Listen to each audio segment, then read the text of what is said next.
Šajā video turpinām izpētīt ChatGPT kā spēļu rezultātu prognozēšanas modeļu spējas, balstoties uz līdzšinējo veiktspēju pasaules čempionātā hokejā. Līdz šim ChatGPT ir konsekventi pareizi noteicis uzvarētāju 4 spēlēs.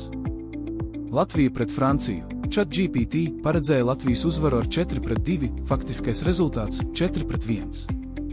Latvija pret Kanādu. ChatGPT prognozēja Kanādas uzvaru ar 4-2, faktiskais rezultāts 7-1. Latvija pret Slovēniju. ChatGPT 4-1 Latvijai, reālais rezultāts 5-2. Latvija pret Zviedriju. ChatGPT norādīja Zviedriju kā favorītu, un tas apstiprinājās ar rezultātu 6-0. Vai šoreiz šis būs 5. precīzais minējums pēc kārtas? Šajā epizodē pievēršamies gaidāmajai spēlei starp Latviju un Somiju. Mijiedarbība ar ChatGPT turpinās tajā pašā čatā, kurā veikta iepriekšējo spēļu analīze. Ņemot vērā jaunās uzvednes, prognozē, kāds būs rezultāts spēlē starp Latviju un Somiju šajā čempionātā, kā arī ņem vērā iepriekš jau nospēlētās spēles. Sniedz man uzreiz detalizētu pārskatu. Sniedz prognozi par uzvarētāju.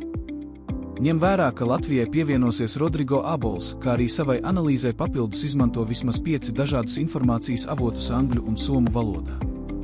Salīdzinot komandas un izvērtējot faktorus, ChatGPT prognozē, ka iespējamais spēles rezultāts varētu būt 3-1 Somijas valstsvienības labā.